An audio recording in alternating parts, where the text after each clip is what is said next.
Bilebilirsən. Oy.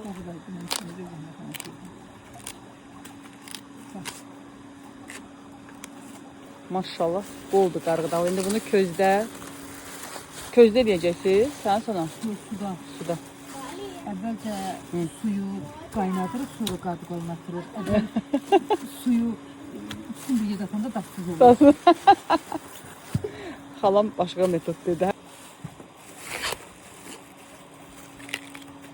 Çox gözəl qardıqaldır. Həm saçağı, həm özü, həm səliqəli, həm gözəl.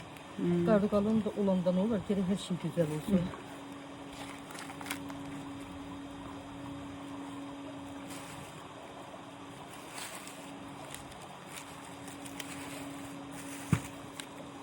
Doğrudan hamısı qəşəngdir.